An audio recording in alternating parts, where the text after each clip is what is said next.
Did you know there are over 400 million mobile devices in the United States? That means for each and every American, there's 1.2 wireless devices. In addition to that, there are 15.7 trillion megabytes of mobile data. U.S. wireless networks had more than 2.2 trillion voice minutes and 1.5 trillion text messages in 2018. 400 million cell phone devices, all with the potential to need the Kelsey Smith Act. My name is Missy Smith. I am the mother of Kelsey. She is the reason this legislation began in Kansas and to date has passed in 25 states. I am here to explain to you why we need this law. On June 2nd, 2007, 9 days after graduating from high school, Kelsey was kidnapped in broad daylight from Target store in Overland Park, Kansas. Her story made national and international news. 4 days after her disappearance, Kelsey's body was recovered in Missouri. She had been raped, sodomized, and strangled to death. What does a parent go through when a child is missing?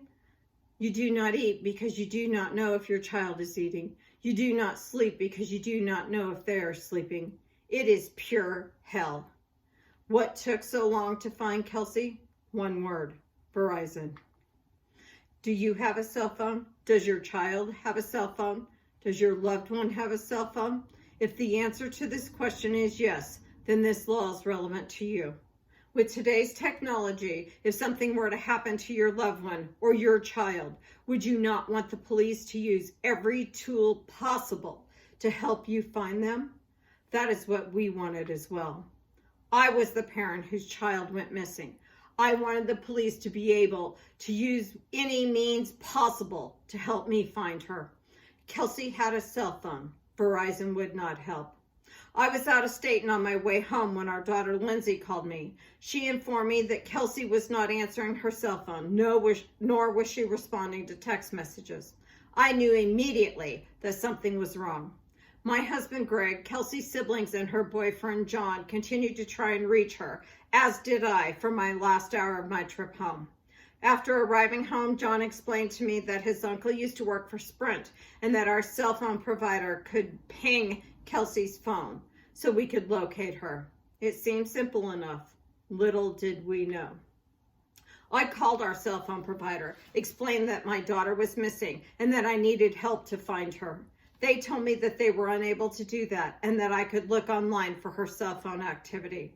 We had already done that. The police had been contacted, and I believe Kelsey's phone or car had been found. Sometime that night, Greg also contacted them, and they repeated the same thing to him. Sergeant Tippy of the Overland Park Police Department also contacted them, explaining why he needed this information. Still, it was not released. I want to go over 3 points with you. The first, we do not train customer service reps what an emergency life-threatening situation is. Second, sometimes it takes either lawsuits or legislation to make big corporations respond. And third, the Kelsey Smith Act saves lives. First, we do not train cell phone companies, their customer service reps, on what a life-threatening situation is. Over the next few days when Kelsey was missing, Verizon was contacted multiple times by family, law enforcement, and was even issued a subpoena by the district attorney's office asking for Kelsey's cell phone pings. My understanding of events is that on the third day of Kelsey's disappearance, an FBI agent was finally able to get through to Verizon regarding what was needed. By the time that information was released, it was evening. So on the morning of the fourth day, law enforcement, along with an engineer, went out to the tower Kelsey's phone had last made contact with. The engineer narrowed down the area for law enforcement to look, and Kelsey's body was found in about 45 minutes. Secondly, I told my husband that sometimes it either takes lawsuits or legislation to make big corporations respond. We have been asked many times if we sued Verizon over their actions when Kelsey was missing. I can tell you we did not. But we now have a law in 25 states because of Verizon's inactions that night and with follow-up meetings with them. In July of 2007, Greg and I had a meeting with Verizon officials regarding what had occurred in Kelsey's case. This meeting included the president of our area, Mark Crumpton, and 3 lawyers. During that meeting, one of the lawyers told us that we used incorrect terminology when requesting their help. We had used the word ping. Apparently, that was not terminology they used. I explained to the lawyer in some very strong language to not make a family figure out what is the magical word to get them to help when a loved one is missing. I told her that Verizon knew exactly what I was asking for because I had told them my child was missing and asked them to help me find her. I also told them to go back, check their protocols, and to see what was broken and figure out where they had failed Kelsey. I informed them that I would be following up with them. After several months of not hearing anything, I called Mr. Crumpton's office. His administrative assistant, Nancy Bates, informed me that he was no longer with the company. I explained who I was and why I was calling. She had the unfortunate job of calling me back and explaining to me that the lawyer said to inform me they found the protocols to be adequate. To which my response was, please tell those lawyers they have not heard the last from this mom. If their actions were adequate, I would hate to see what inadequate is.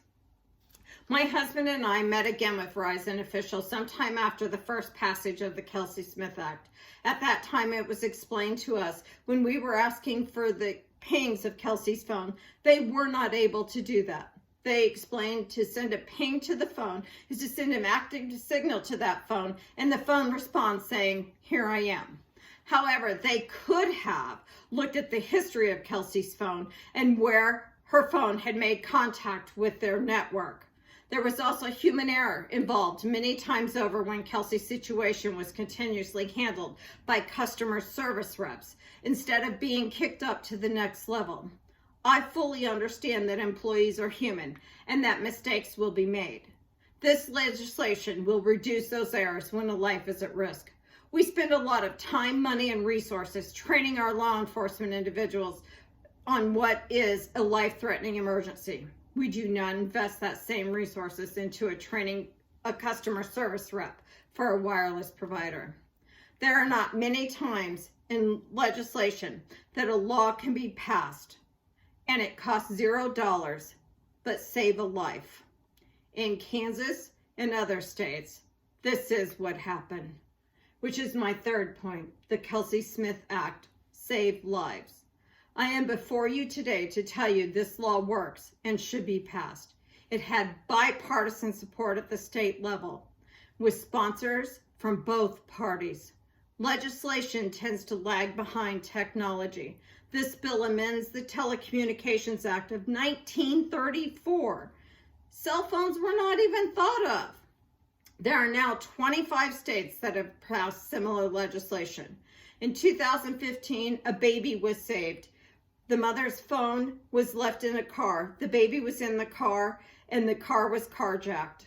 In 20 minutes, police were able to use the Kelsey Smith Act and recover this baby. Just a few months ago in Miami County, there was an elderly gentleman from Arizona that had been swept away during floods.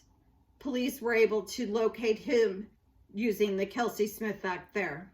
I was on a tour of the Johnson County Sheriff's Communications Center with the guide being Captain Scott Bowden.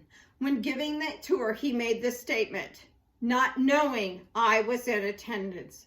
Over my 22-year law enforcement career with the Johnson County Sheriff's Office, 17 years have been spent in our Dispatch 911 Center. During that time, the Kelsey Smith Law has been the single most important piece of legislation related to potentially saving the lives of suicidal subjects, assisting endangered children, and addressing life threats when cell phone location is necessary and seconds count. The difference this law has made cannot be overstated, and I look forward to the day it becomes law across the country. Again, we do not train customer service reps on what a life-threatening situation is. Sometimes it takes lawsuits or legislation to make big corporations respond, and the Kelsey Smith Act saved lives. On the day that the Kelsey Smith Act passed in Kansas, I told now Senator Robert Olson, the first sponsor of this legislation, maybe the reason my baby laid in the woods for 4 days was because God knew this law needed to change. He also knew this mama had the mouth to get it done. According to C.S. Lewis, experience, that most brutal of teachers, but you learn. My God, do you learn. In 2007, there were 4,176 young people, ages 17 to 24, murdered in the United States. How many of those victims had a cell phone? I personally knew of one of them.